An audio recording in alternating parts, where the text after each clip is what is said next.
नमस्कार दोस्तों, मैं Vijay Tiwari the book society में आपका स्वागत है। जहां हम आज की इस वीडियो के माध्यम से सब्जेक्ट कोड BPAG 174 के कुछ महत्वपूर्ण प्रश्नों को आपके साथ डिस्कस करेंगे।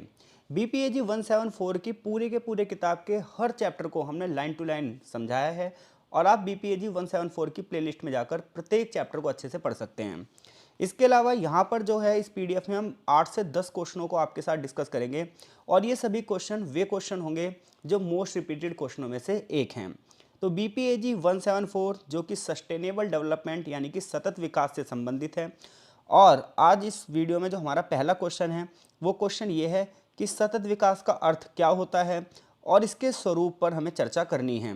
ये क्वेश्चन कई बार पेपरों में आया है। अगर आप प्रीवियस ईयर क्वेश्चन पेपर देखोगे तो कम से कम आपको पिछले 10 साल में 6 से 7 बार ये क्वेश्चन दिख जाएगा कि भाई सतत विकास का क्या अर्थ होता है और इसके स्वरूप की चर्चा कीजिए।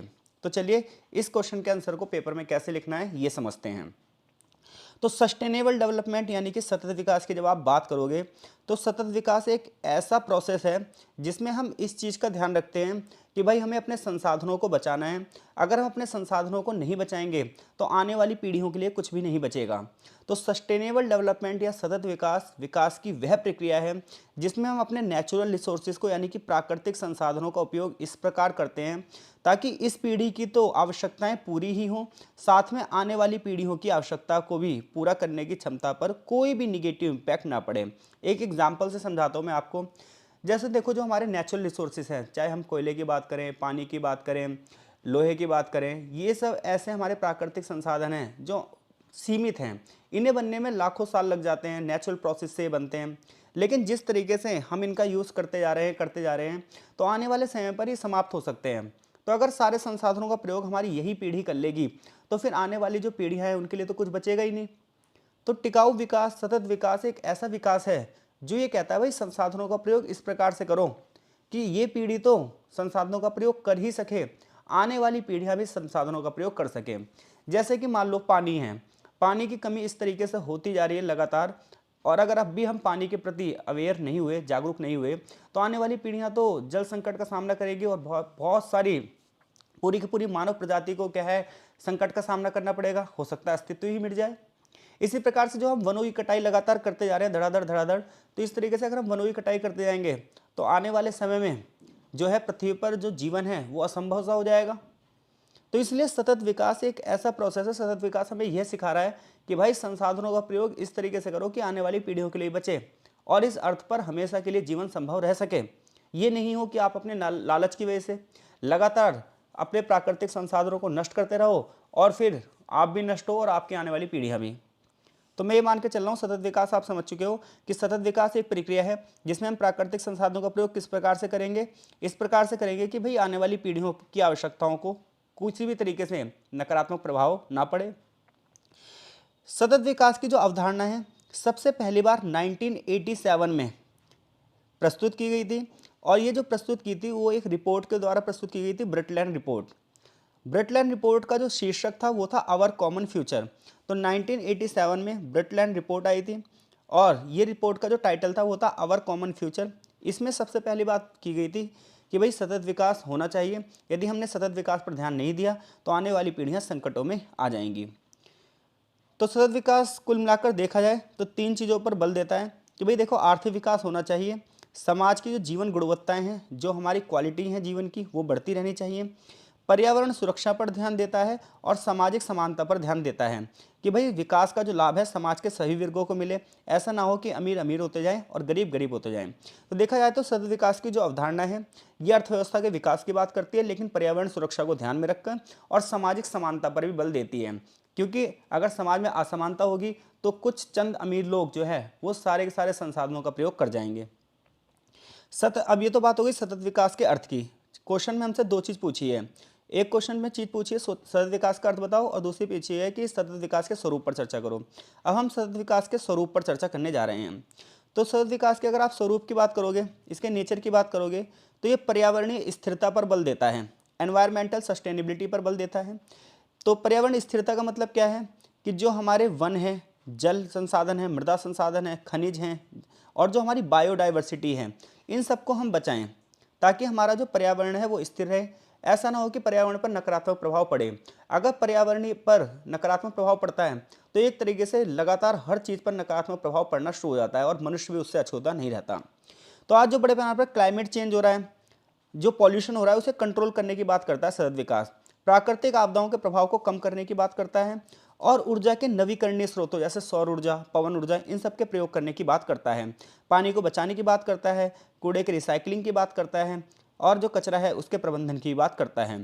तो अगर हम सस्टेनेबल डेवलपमेंट की नेचर की बात करें, सतत विकास के स्वरूप की बात करें, तो सतत विकास के स्वरूप में सबसे पहले हम पर्यावरणीय स्थिरता पर बात करते हैं। उसके बाद हम आर्थिक स्थिरता की बात करते हैं। तो सतत विकास में एक ऐसा आर्थिक मॉडल अपनाया जाता है जो ये कहता है कि आर्थिक प्रगति तो हो ही हो और प्राकृतिक संसाधनों का विवेकपूर्ण प्रयोग हो, यानी कि अंधाधुंध प्रयोग किया जा रहा है, विवेकहीन प्रयोग किया जा रहा है। सतत विकास ये कहता है कि लगातार रोजगार सृजन होना चाहिए ताकि प्रत्येक व्यक्ति आर्थिक रूप से सक्षम बन सके। तकनीक में लगातार उन्नति होनी चाहिए, यानी कि टेक्नोलॉजी ऐसी हो जो ग्रीन टेक्नोलॉजी हो, जो कि पर्यावरण के हिसाब से हो, पर्यावरण के अनुकूल हो और गरीबी खत्म करने की यह बात करता है। और उदाहरण है इसका जो हरित प्रौद्योगिकी का विकास हो रहा है लगातार, जैसे इस समय सरकार जो है सोलर पैनल की बात कर रही है, पवन ऊर्जा की बात कर रही है, इसके अलावा बायोगैस की बात कर रही है। तो जितनी भी हरित प्रौद्योगिकियां हैं, ग्रीन टेक्नोलॉजी हैं, ये कहीं ना कहीं आर्थिक विकास को भी बढ़ावा दे रही हैं और पर्यावरणीय स्थिरता को भी बात कर रही हैं। इसके अलावा अगर हम सतत विकास के स्वरूप की बात करें तो तीसरा स्वरूप इसका है सामाजिक स्थिरता। तो सतत विकास के पहले स्वरूप में हमने पर्यावरणीय स्थिरता की बात की थी, दूसरे स्वरूप में हमने आर्थिक स्थिरता की बात करी थी और तीसरे स्वरूप में हम समाज की बात कर रहे हैं। तो सतत विकास जो है ये सिर्फ और सिर्फ पर्यावरण पर ही बल नहीं देता, बल्कि ये सामाजिक व्यवस्था पर भी बल देता है। अब देखो सामाजिक व्यवस्था पर बल कैसे देता है, देखो जो पहाड़ों में आदिवासी लोग रह रहे हैं, कई बार क्या होता है उस एरिया के डेवलपमेंट के नाम पर उन आदिवासियों को उस क्षेत्र से भगाया जाता है। जैसे इस समय अंडमान निकोबार की चर्चा बहुत चल रही है, अगर आप इस न्यूज़ को पढ़ोगे तो अंडमान में विकास के नाम पर जो वहाँ के आदिवासी हैं उन्हें वहाँ से हटाया जा रहा है। तो कहीं ना कहीं समाज प्रभावित हो रहा है। बहुत सारे लोगों को अपना घर बार छोड़कर, अपना क्षेत्र छोड़कर, जो वो पूरी तरीके से प्राकृतिक संसाधनों पर निर्भर थे, अब उन्हें कहीं दूसरी जगह बसा दिया जाएगा और वहाँ पर वो दर दर की ठोकरें खाएंगे। तो सतत विकास सामाजिक पहलू की भी बात करता है। ये कहता है समानता हो और न्याय भी होना चाहिए। ऐसा ना हो कि विकास के नाम पर आप किसी व्यक्ति को उसके क्षेत्र से हटा रहे हो, तो कम से कम दूसरे क्षेत्र पर ऐसी जगह बसाओ जहाँ पर उसके लिए रोजगार भी उपलब्ध हो। क्योंकि कोई व्यक्ति 50-60 साल एक ही जगह पर रहता हुआ आ रहा है, तो जहाँ उसकी वो सारी चीज़ें सेट थी तो दूसरी जगह जाने पर सारी चीज़ें खत्म हो जाती हैं। तो ऐसे में न्याय स्थापित नहीं हो पाता। तो सतत विकास इस चीज़ पर भी बल देता है कि भाई सभी वर्गों के साथ समानतापूर्वक व्यवहार होना चाहिए, न्याय और अधिकारों की रक्षा करनी चाहिए। इसमें स्वास्थ्य, शिक्षा और बुनियादी सेवाओं तक की बात की जाती है और इस तरीके से लैंगिक समानता और सांस्कृतिक विविधता की बात की जाती है। सतत विकास की विशेषताएं ये है कि ये लंबी अवधि का दृष्टिकोण है। इसमें लॉन्ग टर्म चीज़ें देखी जाती हैं, केवल वर्तमान पीढ़ी ही नहीं बल्कि भविष्य की पीढ़ियों को भी ध्यान में रखा जाता है। इसमें आर्थिक, सामाजिक और पर्यावरणीय सभी तत्वों में बैलेंस बनाए रखने की कोशिश की जाती है और अपने जो हमारे रिसोर्सेज हैं उसे जो है बचाने के प्रयास किया जाता है। सतत विकास के उद्देश्यों की बात करोगे तो सतत विकास में 17 मुख्य लक्ष्य शामिल हैं। उनमें से कुछ हैं जैसे गरीबी को हम बिल्कुल क्या कर दें, खत्म कर दें, भुखमरी को खत्म कर दें, गुणवत्तापूर्ण शिक्षा सबको मिलनी चाहिए, स्वच्छ जल और स्वच्छता होनी चाहिए, जलवायु परिवर्तन का मुकाबला होना चाहिए और ऊर्जा का सतत उपयोग होना चाहिए। तो एसडीजी में टोटल 17 गोल हैं, जिनमें से कुछ ये प्रमुख हैं। आगे आप निष्कर्ष लिखोगे एक कि सतत विकास आधुनिक युग की प्रमुख आवश्यकता है। यदि हम सतत विकास के बिना विकास को देखते हैं तो ये फिर अपने आप को स्वयं जो धोखा देने वाली बात है, क्योंकि इससे हमारे संसाधन इतने ज़्यादा खत्म हो जाएंगे कि आने वाली पीढ़ियों के लिए कुछ बचेगा ही नहीं। तो सतत विकास आधुनिक युग की प्रमुख आवश्यकता है, जो केवल आर्थिक विकास तक ही सीमित नहीं है बल्कि पर्यावरणीय सुरक्षा और सामाजिक स्थिरता को भी समान महत्व देता है। तो मैं आशा करता हूँ कि अगर ये क्वेश्चन आया, पहला क्वेश्चन कि भाई सतत विकास का क्या अर्थ है और सतत विकास के स्वरूप की चर्चा कीजिए, तो ये क्वेश्चन आप जरूर कर दोगे। तो पहले आप सतत विकास का अर्थ बताना कि सतत विकास एक ऐसा विकास है जो न सिर्फ इस पीढ़ी की बल्कि आने वाली पीढ़ी की आवश्यकताओं की पूर्ति की बात करता है। अब हम चलते हैं दूसरे क्वेश्चन की ओर। क्वेश्चन नंबर जो 2 है हमारा, वो ये है कि सतत विकास के आर्थिक घटकों का वर्णन कीजिए। देखो किताब का नाम ही सस्टेनेबल डेवलपमेंट है, तो सारे के सारे क्वेश्चन सतत विकास से ही रिलेटेड रहेंगे क्योंकि सारे चैप्टर ही सतत विकास के ऊपर हैं। तो जो अगला क्वेश्चन है हमारा कि सतत विकास के आर्थिक घटकों का वर्णन कीजिए। तो देखो सतत विकास के पहली बात तो 3 घटक होते हैं, ध्यान रखना। एक घटक होता है आर्थिक घटक, एक सामाजिक और एक पर्यावरणीय, जैसे कि हमने पिछले क्वेश्चन में इस बात पर चर्चा की भी थी। अब यहाँ पर सिर्फ आपसे वो आर्थिक घटक, इकोनॉमिक कंपोनेंट की बात कर रहा है। तो सतत विकास के आर्थिक उद्देश्य की बात करोगे तो सतत विकास के आर्थिक घटक का उद्देश्य ये नहीं कहता कि सिर्फ अर्थव्यवस्था की वृद्धि हो, बल्कि यह भी कहता है यह वृद्धि इस तरीके से होनी चाहिए कि पर्यावरण को नुकसान ना हो और समाज में असमानता ना हो। यानी कि सतत विकास का आर्थिक घटक ये कहता है कि समाज का विकास होना चाहिए, देश का विकास होना चाहिए, विश्व का विकास होना चाहिए, इसमें कोई दो राहें नहीं है। लेकिन जब आप समाज का विकास कर रहे हो, देश का विकास कर रहे हो, विश्व का विकास कर रहे हो, तो ये भी ध्यान रखना इस विकास में पर्यावरण को नुकसान नहीं होना चाहिए और समाज में असमानता नहीं होनी चाहिए। क्योंकि चंद अमीर लोग ही विकास करते जाएंगे तो ये समाज का विकास नहीं है, ये देश का विकास नहीं है, ये विश्व का विकास नहीं है। क्योंकि जब आप समाज, देश और पूरे विश्व के विकास की बात करते हो तो उसके एक एक व्यक्ति के विकास की बात करते हो, और ये जब भी हो सकता है जब समाज में समानता स्थापित की जा सके, विकास का लाभ सब तक पहुंच सके। ऐसा ना हो कि कुछ चुनिंदा लोग ही सारे सारे संसाधनों पर कब्जा कर लें। तो सतत विकास का जो आर्थिक घटक है वो ये कह रहा है आर्थिक विकास करो भाई, बट उसके साथ साथ पर्यावरण को नुकसान नहीं पहुंचाना चाहिए और समाज में असमानता नहीं होनी चाहिए। आर्थिक घटक इस बात पर भी ध्यान केंद्रित करता है कि वर्तमान और भविष्य की पीढ़ियों के बीच में संसाधनों का समान बंटवारा हो। ऐसा ना हो कि वर्तमान पीढ़ी ही सभी संसाधनों का प्रयोग कर ले। अब हम बात कर रहे हैं आर्थिक घटक के स्वरूप क्या हैं। तो आर्थिक घटक का जो पहला स्वरूप है वो ये है कि भाई संसाधनों का हमें कुशलता से प्रयोग करना है, जिम्मेदाराना उपयोग करना है। ये गैर जिम्मेदाराना जो उपयोग है ये संसाधनों के दुरुपयोग को बढ़ावा देता है। तो अगर हमें इकोनॉमिक डेवलपमेंट करनी है, अपने देश का विकास करना है, तो प्राकृतिक और मानव संसाधनों का अच्छे से उपयोग करना हमें आना चाहिए। सतत विकास में प्रोडक्टिविटी बढ़नी चाहिए और संसाधनों का दुरुपयोग कम से कम होना चाहिए। रॉ मटेरियल जितना कम से कम यूज होगा उतना ही ज़्यादा हम ये कहेंगे कि पर्यावरण में स्थिरता फैलेगी। देखो मनुष्य की कई बार ऐसी आदतें होती हैं, जैसे कि आपने देखा होगा कि बेमतलब में बिजली यूज़ करना, जरा जरा से दूर पे गाड़ी का यूज़ करना। तो ऐसे में जो ये हमारे जो प्राकृतिक संसाधन है, हम पेट्रोल का यूज़ कर रहे हैं, डीजल का यूज़ कर रहे हैं, ये जो बेमतलब में हम यूज़ कर रहे हैं दुरुपयोग है।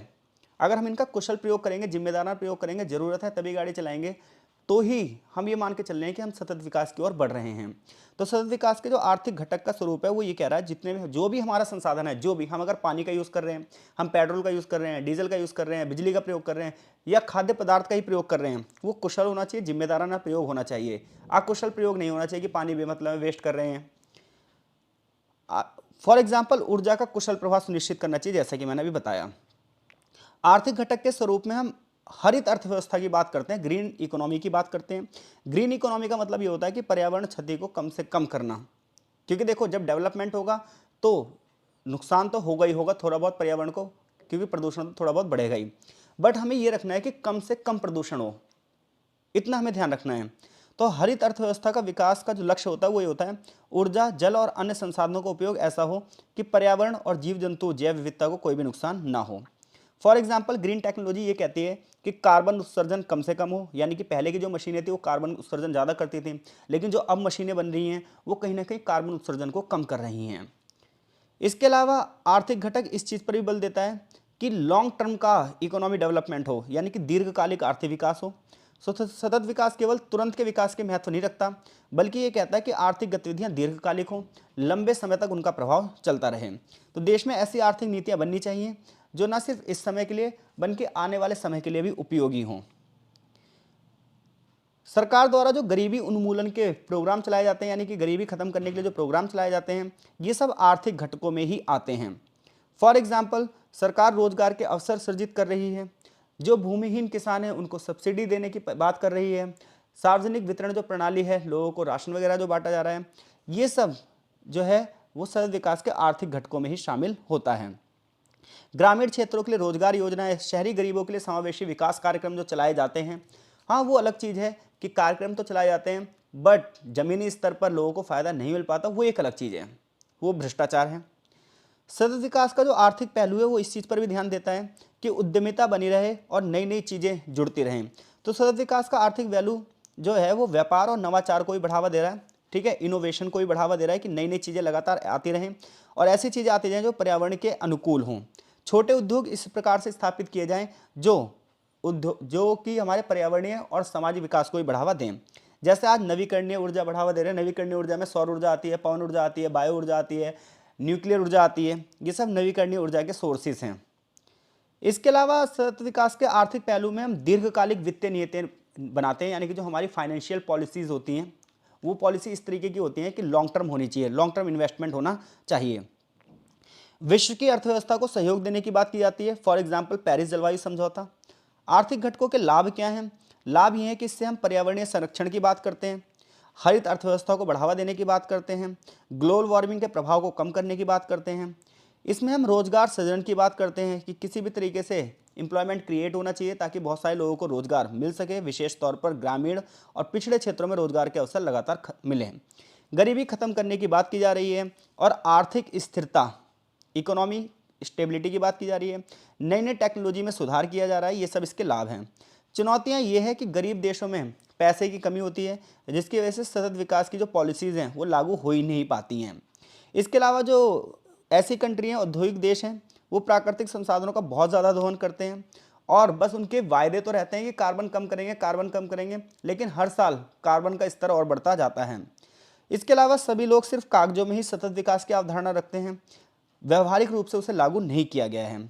समाधान इसका यही है कि अंतर्राष्ट्रीय सहयोग को बढ़ावा देना चाहिए, ग्रीन टेक्नोलॉजी को प्रोत्साहन करना चाहिए और सबसे बड़ी बात यह है कि हर एक व्यक्ति इसके लिए अवेयर होना चाहिए, जागरूक होना चाहिए, क्योंकि जब तक व्यक्ति भागीदारी नहीं करेगा, जब तक सरकार कुछ नहीं कर सकती। अगर सरकार ने कहा है पॉलीथीन बैग बैन है और हम खुद ही पॉलीथीन बैग को मांग रहे हैं, पॉलीथीन बैग को बढ़ावा दे रहे हैं, तो फिर पॉलीथीन बैग कभी खत्म ही नहीं हो पाएंगे। तो इसमें सरकार कुछ नहीं कर सकती। अगर पॉल्यूशन बढ़ रहा है, ग्लोबल वार्मिंग बढ़ रही है, तो उसमें कुछ हद तक हमारी भी जिम्मेदारियां बनती हैं। तो आशा करता हूं मैं कि अगर ये क्वेश्चन भी आएगा तो आप अच्छे से कर दोगे। आगे इसका निष्कर्ष बनता है कि सतत विकास के आर्थिक घटक वैश्विक विकास के लिए एक नई दिशा प्रदान करते हैं। ये केवल अर्थव्यवस्था की वृद्धि तक ही सीमित नहीं है, बल्कि ये संसाधनों के जिम्मेदार उपयोग की भी बात करते हैं और पर्यावरणीय सुरक्षा को भी महत्व देते हैं। इसमें चुनौतियां तो बहुत ज़्यादा हैं, लेकिन अगर इनके पहलुओं पर ध्यान दिया जाए तो ये चुनौतियां खत्म हो सकती हैं, इनका समाधान भी ढूंढा जा सकता है। अगर प्रत्येक व्यक्ति अवेयर हो सके, जागरूक हो सके और समाज अपनी भूमिका अदा कर सके, तो सतत विकास एक ऐसे विकास का मॉडल देगा कि जिसमें सभी लोग समान अवसरों की भागीदारी करेंगे। तो अगर इन दोनों क्वेश्चनों में से कोई सा भी क्वेश्चन आया तो मैं आशा करता हूँ आप इन क्वेश्चनों के आंसर दे दोगे। अब बढ़ते हैं हम क्वेश्चन नंबर 3 की ओर। अगर आपको ये PDF चाहिए तो आप हमारे टेलीग्राम ग्रुप में जुड़ सकते हैं, ठीक है, और वहाँ आप मुझसे ये PDF ले सकते हैं। तो अगला क्वेश्चन हमारा ये है कि सामुदायिक क्षमता निर्माण और मानव विकास दृष्टिकोण सतत विकास के प्रमुख दृष्टिकोण हैं, टिप्पणी कीजिए। तो मानव विकास सतत विकास के कई सारे दृष्टिकोण हैं, जिनमें से हमसे 2 दृष्टिकोण पूछा गया है। एक दृष्टिकोण पूछा गया सामुदायिक क्षमता निर्माण और दूसरा मानव विकास दृष्टिकोण। तो सबसे पहले इन दोनों दृष्टिकोण को हम समझते हैं होते क्या हैं। तो देखो, इतना तो हम समझ ही गए हैं कि सतत विकास का मतलब क्या होता है। तो सबसे पहले आप सतत विकास के मतलब को बता दोगे। अब इसमें आपको सामुदायिक क्षमता निर्माण के बारे में बताना है सबसे पहले। तो देखो, सामुदायिक मतलब कम्युनिटी जो होती है हमारी, इस जो लोकल कम्युनिटी होती है, लोकल लोगों से मिलकर बनती है, उनकी अगर हम क्षमताओं में बढ़ोतरी कर रहे हैं, जैसे कोई एक ग्रामीण कम्युनिटी है तो उन्हें हम शिक्षा देकर, ज्ञान देकर, स्किल्स देकर अगर उसमें हम इजाफा कर रहे हैं तो वो उस क्षेत्र की क्या है, क्षमताओं में निर्माण हो रहा है। तो सामुदायिक क्षमता का मतलब ये है कि कोई एक कम्युनिटी है, कोई एक ग्रामीण क्षेत्र को हमने टारगेट कर लिया, वहाँ के जितने भी लोग हैं, वहाँ जो युवा हैं, बच्चे हैं, उन्हें हमने क्या करा, उन्हें ज्ञान दिया, कौशल को विकसित किया, स्किल्स सिखाई, उन्हें कंप्यूटर टेक्नोलॉजी के बारे में बताया, ठीक है, और वो लोग स्किलफुल हो गए और उसके बाद वो रोजगार सृजन कर रहे हैं, उनकी अर्निंग अच्छी खासी हो रही है। तो हम ये कहेंगे कि समुदाय की क्षमता क्या है, बड़ी है। तो सामुदायिक क्षमता निर्माण का अर्थ यह है कि जो लोकल कम्युनिटी हैं, जो स्थानीय समुदाय हैं, उनके संसाधनों को बढ़ावा दिया जाए, उनके ज्ञान के स्तर में बढ़ोतरी की जाए, उनकी कुशलता को विकसित किया जाए ताकि उनका सामाजिक विकास हो सके, आर्थिक विकास हो सके और वो अपनी पर्यावरणीय समस्याओं का समाधान खुद कर सकें। और ये समुदाय को आत्मनिर्भर बनाने की बात करती है। तो सामुदायिक क्षमता निर्माण जो दृष्टिकोण है, ये क्या करता है, समुदायों को आत्मनिर्भर बनाता है, लोकल लेवल पर नॉलेज को बढ़ावा देता है, अवेयरनेस को बढ़ावा देता है, स्किल्स को बढ़ावा देता है। क्योंकि प्राय यह देखा गया है कि ग्रामीण क्षेत्रों में कुशलता की कमी है, जिसकी वजह से लोग प्राथमिक क्रियाओं में ही लगे हुए हैं, पशुपालन में, कृषि जैसी गतिविधियों में, साइंस एंड टेक्नोलॉजी के बारे में वो नहीं जानते हैं। सो डेट्स वाई आर्थिक रूप से उनके पिछड़े होने का कारण जो है वो यही है कि उनके अंदर कुशलता की कमी है। तो सरकारें अलग अलग स्तर पर प्रोग्राम चलाती रहती हैं, जैसे प्रधानमंत्री कौशल विकास योजना या क्षेत्रीय विकास योजना, जिसमें बच्चों को स्किल्स सिखाई जाती हैं, क्योंकि जब बच्चों में हुनर सीखते हैं तो वो रोजगार सृजन कर सकते हैं। तो ये सामुदायिक क्षमता निर्माण दृष्टिकोण है। इसकी विशेषताएं और योगदान क्या है? इसकी विशेषताएं ये है कि ये स्थानीय संसाधनों के उपयोग की बात करती है, ये काम में समुदाय की भागीदारी की बात करती है, लोकल लीडरशिप की बात करती है ताकि लोग अपने मुद्दों को खुद हल कर सकें, और ये सामाजिक सशक्तिकरण यानी कि सोशल एम्पावरमेंट की बात करती है ताकि लोगों को स्थानीय स्तर पर ही रोजगार के अवसर मिल सकें, वो बाद में शहरों की ओर पलायन ना करें। शिक्षा को बढ़ावा देती है और स्वास्थ्य सेवाओं के माध्यम से समुदायों को मजबूत बनाती है। महत्व इसका ये है कि लोकल लेवल पर लोग मजबूत हो जाते हैं, समुदाय जो होता है अपने स्वयं के निर्णय लेता है और अपनी समस्याओं के प्रति अवेयर होता है। अब हम बात करते हैं मानव विकास दृष्टिकोण की। तो मानव विकास का अर्थ क्या होता है कि मनुष्य के विकल्प लगातार बढ़ते रहें, मनुष्य की क्षमताएं लगातार बढ़ती रहें और मनुष्य अपनी पसंद के अनुसार अपने जीवन का आनंद ले, तो हम कहेंगे ह्यूमन डेवलपमेंट हो रहा है। देखो, जब आप कहते हो डेवलपमेंट हो रहा है तो देश का विकास हो रहा है, तो इसका मतलब ये नहीं कि मानव का भी विकास हो रहा होगा, क्योंकि जब देश का विकास होता है तो हम ये देखते हैं कि देश की आमदनी बढ़ गई, इंफ्रास्ट्रक्चर बढ़ गया। बट दूसरी ओर देखा जाए तो देश में 30% 40% लोग ऐसे हैं जो गरीबी रेखा से नीचे रहने के लिए मजबूर हो रहे हैं या गरीबी में जीवन व्यतीत कर रहे हैं। 40% लोग ऐसे हैं जिनके पास अपने घर नहीं है, तो ह्यूमन डेवलपमेंट नहीं हुआ। तो जब आप कहते हो मानव विकास, तो मानव विकास का मतलब है कि आप प्रत्येक व्यक्ति के विकास की बात कर रहे हो, और जब प्रत्येक व्यक्ति अपने क्षमता अनुसार अपना जीवन जिएगा तो हम कहेंगे मानव विकास है। मानव विकास में हम 3 चीज़ों पर ध्यान देते हैं। पहला कि प्रत्येक व्यक्ति लंबा और स्वस्थ जीवन जिए, यानी कि एवरेज एज ज़्यादा से ज़्यादा होनी चाहिए। शिक्षा और ज्ञान तक सबकी पहुंच होनी चाहिए, क्योंकि मनुष्य के जो विकल्प बढ़ाती है वो शिक्षा ही बढ़ाती है। और एक सम्मानजनक जीवन जीने के लिए उसकी परचेजिंग पावर होनी चाहिए, यानी कि क्रय क्षमता होनी चाहिए। तो मानव विकास 3 चीज़ों पर आधारित है। पहला, हम ये कहेंगे कोई एक समुदाय है जिसमें प्रत्येक व्यक्ति लंबा यानी कि दीर्घ और स्वस्थ जीवन जी सके, सबके पास शिक्षा हो और एक सम्मानजनक जीवन जीने के लिए जितने भी बेसिक नीड हैं वो होनी चाहिए। मानव विकास दृष्टिकोण सतत विकास में बढ़ावा देता है, क्योंकि जब आप एजुकेशन की बात करते हो, स्किल्स की बात करते हो, तो प्रत्येक व्यक्ति क्वालिटीफुल लाइफ जीता है और ऐसे में उसकी कुशलता को बढ़ावा मिलता है। शिक्षित लोग सतत विकास में महत्वपूर्ण भूमिका निभा सकते हैं। इसके अलावा मानव विकास जो है वो स्वास्थ्य सेवाओं तक सबकी पहुंच दिलाता है, जिससे उत्पादकता बढ़ती है, ठीक है, दीर्घायु बढ़ती है, लोगों की एवरेज एज बढ़ जाती है। ये जो है लैंगिक समानता की बात करता है, यानी कि ये कहता है कि स्त्री पुरुष किसी भी आधार पर कोई भेदभाव नहीं होना चाहिए, क्योंकि जब हम ह्यूमन की बात करते हैं, मानव की बात करते हैं, तो हम सबकी ही बात करते हैं, ना कि किसी स्पेसिफिक जेंडर की बात करते हैं। यह आर्थिक और सामाजिक रूप से लोगों को मजबूत करने की बात करता है। इनका एक दूसरे से संबंध भी है भाई, सामुदायिक क्षमता निर्माण और मानव विकास का, क्योंकि दोनों ही कहीं ना कहीं ह्यूमन की क्वालिटी को डेवलप करने की बात कर रहे हैं। तो चाहे आप सामुदायिक क्षमता निर्माण की बात करो, चाहे मानव विकास दृष्टिकोण की बात करो, ये दोनों कहीं ना कहीं एक दूसरे के पूरक हैं। ये कहीं ना कहीं लोकल लेवल पर समुदायों को आत्मनिर्भर बनाते हैं और यह सुनिश्चित करते हैं कि एक अच्छी सोसाइटी का निर्माण हो सके। फॉर एग्जाम्पल, ग्रामीण विकास कार्यक्रम। तो जब आप ग्रामीण विकास कार्यक्रमों की बात करोगे तो इनके माध्यम से तालाब बनवाए जाते हैं, कृषि सुधार किया जाता है, महिला सशक्तिकरण को बढ़ावा दिया जाता है। भारत में ऐसे एक प्रोग्राम चलता है मनरेगा, ये थोड़ा सा महात्मा गांधी राष्ट्रीय ग्रामीण रोजगार गारंटी अधिनियम, जिसमें प्रत्येक व्यक्ति को 100 दिनों के रोजगार की गारंटी दी गई है। इसके अलावा शिक्षा और स्वास्थ्य में सुधार किया गया है। भारत में समग्र शिक्षा अभियान, प्रधानमंत्री जन आरोग्य योजना जैसी योजनाएं हैं, ये स्वास्थ्य सेवाओं को मजबूत बनाती हैं। सामुदायिक प्रबंधन की बात करें तो जल शक्ति अभियान, पानी पंचायत योजना जैसी जो योजनाएं हैं, ये कहीं ना कहीं सामुदायिक गतिविधियों के माध्यम से चलाई जा रही हैं। अगर इनके सामने चुनौतियों की बात करें कि भाई सामुदायिक क्षमता निर्माण और मानव विकास दृष्टिकोण की चुनौतियां क्या हैं, तो सबसे पहली चुनौती ये है कि जितना पैसा इसके लिए चाहिए उतना पैसा है नहीं। आर्थिक रूप से जो कमजोर क्षेत्र हैं वहाँ तक इसकी पहुँच नहीं हो पाती है। दूसरा, संसाधनों का असमान वितरण। कुछ लोग जो जिनकी जान पहचान भाई ज़्यादा है, उनके पास इन योजनाओं का लाभ ज़्यादा पहुँच पाता है, जबकि जो वंचित तबके हैं वो वंचित ही रह जाते हैं, यानी कि करप्शन सबसे बड़ी समस्या है। अवसरों की कमी और सामाजिक सांस्कृतिक रूढ़ियाँ। रूढ़िवादिता का मतलब ये है कि कोई एक कल्चर यही मान के बैठा है कि भाई हमें शिक्षा नहीं देनी अपनी महिलाओं को, तो उनकी महिलाएं कैसे डेवलप कर सकती हैं। कोई एक कम्युनिटी यही मान के चलिए कि धर्म ही सबसे बड़ा है, तो वो ज्ञान विज्ञान को कैसे बढ़ावा देगी।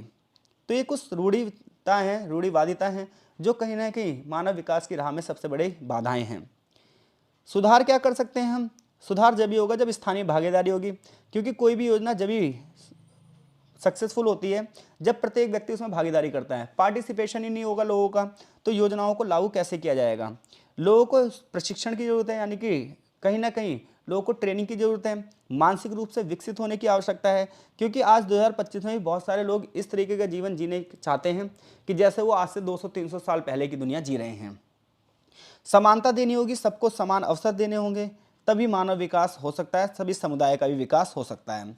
तो सामुदायिक क्षमता निर्माण, यानी कि समुदाय में प्रत्येक व्यक्ति की क्षमताएं बढ़ेंगी, मानव विकास होगा तो यही विकास की नींव है। यह दृष्टिकोण न केवल लोकल कम्युनिटी को मजबूत करते हैं बल्कि मानवीय संसाधनों को विकसित करते हैं, और यही किसी देश के विकास की रीढ़ होती है, यही उसकी नींव होती है। तो मैं आशा करता हूं कि अगर इन 3 क्वेश्चनों में से कोई सा भी क्वेश्चन आया तो आप डेफिनेटली प्रत्येक क्वेश्चन का आंसर कर देंगे। अपने सुझाव हमें कमेंट बॉक्स में ज़रूर दीजिएगा और आप हमारे टेलीग्राम ग्रुप से ज़रूर जुड़िए ताकि आने वाली वीडियो के बारे में भी आपको अपडेट रहे। आगे जो इस पीडीएफ के क्वेश्चन हैं उनकी चर्चा हम नेक्स्ट पार्ट में करेंगे। इस पार्ट में हम 3 ही क्वेश्चन को रख रहे हैं। तो आपका बहुत बहुत धन्यवाद। मिलते हैं आपसे भाग 2 में, तब तक के लिए धन्यवाद।